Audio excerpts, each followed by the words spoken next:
Sairam students, hope you all are doing well. Let's begin with the today's session. Today it's going to be the fourth, that is the last session of this chapter, the geography, chapter number 1, resources. So before starting with the main topic of today's, that is conservation of resources and sustainable development, let us have the quick recap of what we have learned in our last session, right? We completed with the classification of natural resources in that last session. That was classification on the basis of stock, right? On the basis of stock, it was non-renewable resources as well as renewable resources, right? Renewable resources are those which get renewed or replenished quickly. Then non-renewable resources are those which have a limited stock. Once the stocks are exhausted, it may take thousands of years to be renewed or replenished, right? This is what you learnt in that. Then you saw the further classification of natural resources on the basis of distribution. On the basis of distribution, resources can be classified as ubiquitous resources or localized resources. Now in that ubiquitous, we saw the resources that are found everywhere, like the air we breathe, that sunlight, that can be found everywhere. That is ubiquitous, right? Then further we saw resources as localized resources. What was that localized? Localized resources are found at certain places, not everywhere. Okay, this is what we have learnt in that. Then further classification of resources we saw as human-made resources and human resources, correct? In human-made resources, we saw people use natural resources to make buildings, bridges, roads, machineries and vehicles, which are known as human-made resources, because human beings have made that, okay? How they have made? By using technology. Technology is also a human-made resource, right? We have learned that in our last session. Further, we saw human resources. What are human resources? See, people can make the best use of nature to create more resources when they have knowledge, skill, and the technology to do so. That is why human beings are considered, human beings means we all are considered as a special resource. Human people are also human resources, and we saw how human resources can be improved, how the value of that resources can be improved by education and health help in making people a valuable resource, correct? This is what we have seen till the last session. Now coming to the most important topic, conservation of resources. So children, before starting with the topic conservation of resources, let us understand the meaning of word conservation. Conservation means usage, improvement or protection of human and natural resources in a wise manner, right?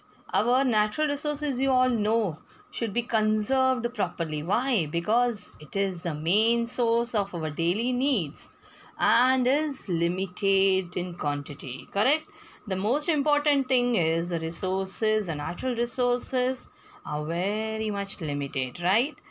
If these resources are abused and harmed, we will have a short quantity of sources for food and living. See, if we are misusing the resources, who will be affected? Definitely we human beings, right? So it is our duty as a human being to understand the conservation of resources. If we are not careful, then even renewable resources can become very scarce. My dear students, we have learned that there are some resources which are non-renewable, right? Non-renewable ones can definitely get exhausted. Like, see, if the consumption is more, we have seen that non-renewable resources will also get exhausted, right? Then renewable resources, when consumed, take some time to get replaced. I'll give you the example here of plants and forests. When consumed, it is not like they can be renewed immediately, right? It will take some time to get renewed or replaced. Some, like crops, are replaced quickly. Some, like crops, are replaced very quickly, while some, like the fertility of soil, nutrients of soil, water, this will take several years to get restored. Whereas there are some resources like forest, they may take many years to get renewed. Resources may also become unfit for use due to our activities. Now try to understand this. Resources we have learnt also become unfit for use due to our activities. What does it mean? Suppose here I have given you the example here. The water of this river is not consumable. Why? Because we have polluted it. If we do not preserve the quality of our resources and protect our resources from depletion, then a time may come when usable resources will become completely exhausted. Why? Because we have overconsumed them and we have not taken care of the quality of these resources. So, for continuous economic development, we must ensure the future availability of resources. For this, we must conserve our resources. We must protect them from depletion. We must conserve their quality as well. So, my dear students, for this we must conserve our resources. See, we all know as the population of the world is increasing at an alarming rate, the consumption of natural resources is also increasing. Hence, these resources should be conserved to maintain ecological balance and save them for the future generation. The proper management of a resource to prevent its destruction or exploitation is called as the conservation. See, nature provides us with all the essentials for our daily needs, but due to overpopulation and human negligence, we started to overexploit our resources. If this continues, then what is going to happen? There will be no resources left for our future generation. That is the reason we must conserve our resources. Using resources carefully and giving them time to get renewed is called resource conservation. Now, the next topic that we are going to cover in this section is sustainable development. See, here conserving resources means protecting them from getting polluted or depleted so that they can be used for future, right? Conservation helps us to use our resources in such a way that present needs can be met without destroying the ability for the future generations to meet their needs. See, at the cost of the present generation, we cannot deny future generation, right? In simple words, we can say sustainable development means meeting the needs of present generation without compromising the needs of future generation. This is known as sustainable development. Now, each and every person can contribute by reducing consumption, recycling and reusing things. Now, let us understand this 3 R's, that is reduce, reuse or recycle. What is that? The 3 R's refers to three terms often used. See, you all have heard about this 3 R's at each and every place when talking about the waste, right? Reduce, reuse and recycle. Reducing is cutting back on the amount of trash we make. Reusing is finding a new way to use trash so that we don't have to throw it out. And recycling is using trash to remake new goods that can be sold again. But then why this is important? Why reduce, reuse, recycle? We all have to follow in our day-to-day life. Why? To reduce, reuse and recycle, see, it provides friendly ways to reduce negative impacts of growing amounts of waste on the natural environment. Reduce refers to the reduction of waste during production processes such as manufacturing, and recycle means to take a used material or remanufacture it to sell a new one again. So, my dear students, how can we contribute as a human beings towards the Go Green, that is reduce, reuse, recycle? I'll just give you some examples here. See, we can reduce trash created by disposable bags, sandwich bags and foil. We can pack that lunches in washable, reusable lunch boxes, bags and containers, right? And we can use reusable coffee mugs, and travel containers are a better option than the disposable paper cups, okay? Then we can replace juice boxes and disposable cans and bottles with refillable water bottles, right? Then instead of having that fruits and vegetables in the packed snacks, we can have the whole fruits and vegetables. Then consider purchasing paper and notebooks made from recycled paper or other eco-friendly supplies. Or we can educate ourselves also and others also on our schools recycling programs. So we can do our bit by following that reduce, reuse and recycle. So now moving to the next topic, that is some principles of sustainable development. Respect and care for all forms of life, improve the quality of human life, conserve the earth's vitality and diversity, minimize the depletion of natural resources, change personal attitude and practices toward the environment, enable communities to care for their environment. So children, if I want to explain you these principles in a short, I can tell you what sustainable development includes. The first thing, preventing wastage and excess consumption of resources. So resources which will get exhausted, which takes time to get renewed, like forest, minerals, electricity, water. We should prevent wastage and excess consumption of these resources. Then the secondly, we can preventing pollution. This will help us in maintaining the quality of the resources, especially resources like air and water. Then preserving the biological diversity on the earth, that is protecting the plants as well as animals. One of the important also, we can say, recycling the reusable resources. So whenever possible, reuse the material, and whenever possible, materials like metals should be put into recycling so that they can be used again. And using more abundant alternatives instead of scarce resources. So instead of using fossil fuels, which we know get exhausted very soon, we should make use of resources which are available to us in abundant, like solar energy, wind energy, geothermal energy, tidal energy. This will help us in preserving fossil fuels even for the future generation. So children, we all as a human being has to follow the principles that are given for the sustainable development.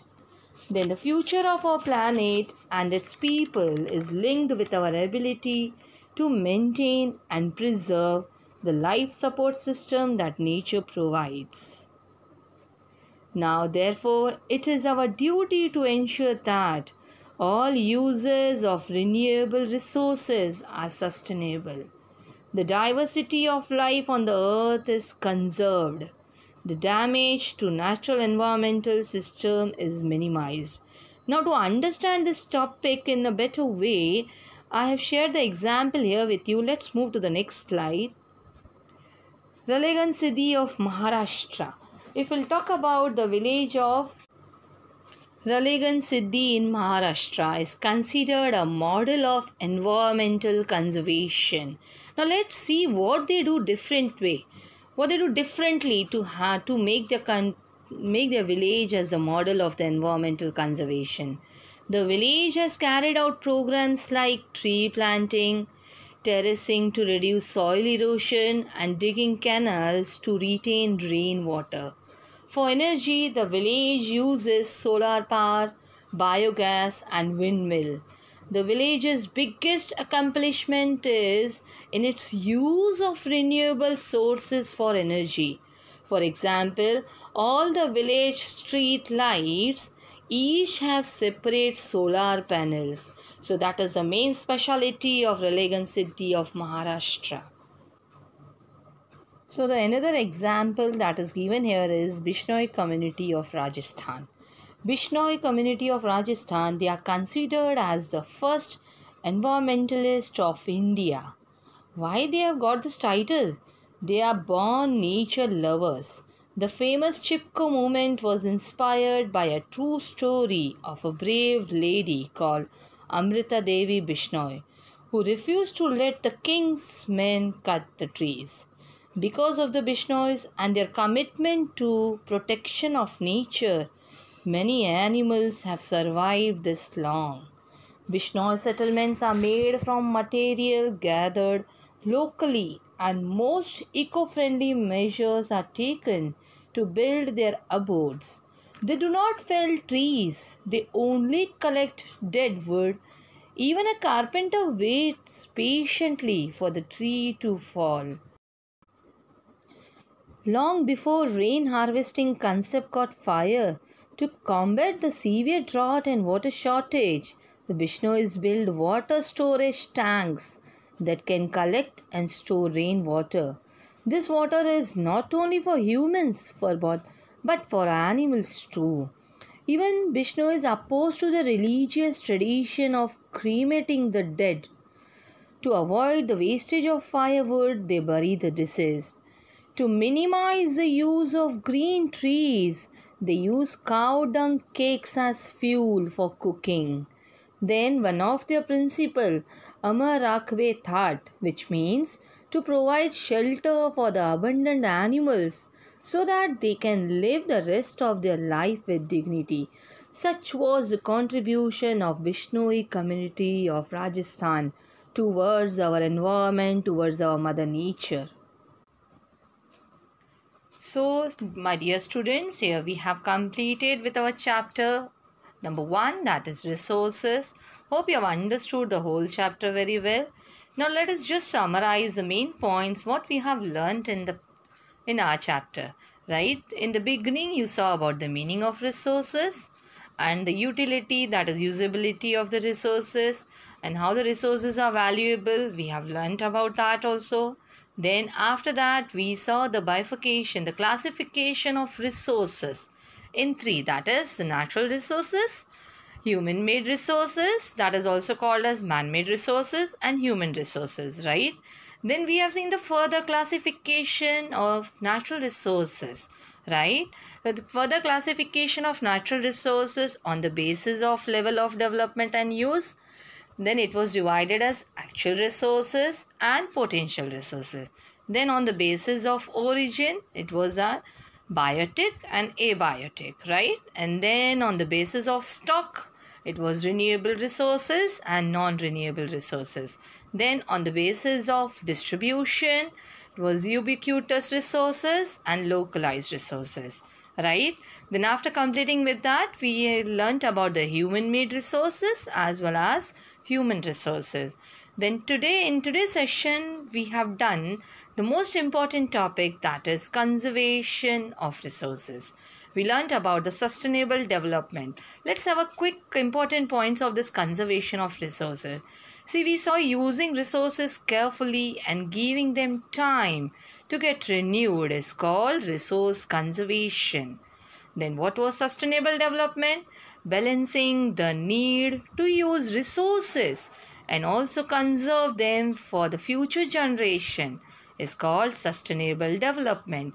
Then we saw each and every person can contribute by reducing consumption, recycling and reusing things. So the three important things are the 3 R's are very important in our life. Ultimately, it makes a difference because all our lives are linked. Then we saw about the principles of sustainable development, right?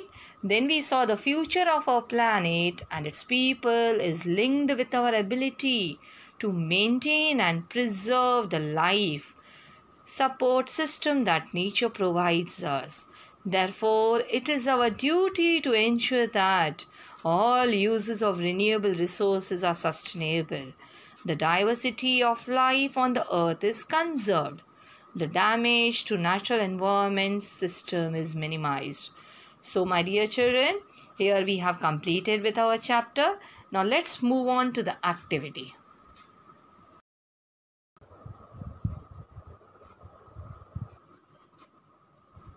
So hope you have understood the chapter very well. Before telling you about the activity, my dear students, after understanding about the importance of resources in this chapter, so as humans, it is our duty to conserve resources. Am I right? Yes. We can give it a start by seeing to it that water and electricity should not be wasted at home. We should try to make best out of waste, right? Okay, I hope you all are going to follow that best out of waste. Okay, now here I have given you the activity related to the today's session, that is, write the principles of sustainable development. Write this in the assignment sheet and preserve it with you. Then the next I have given you list activities that help to go green. See, I explained you in one of the slide about the 3 R's, the important 3 R's, that is reduce, reuse and recycle. How you can have that go green, which activity you can implement. You just list out that at home and at school. Okay. Now, as we have completed with this chapter, after completing this whole chapter, I just wanted you all to write the important points of this chapter in one of the books so that whenever it is required, you can refer it. Okay, so see you in the next session with a new chapter. Till then, take care.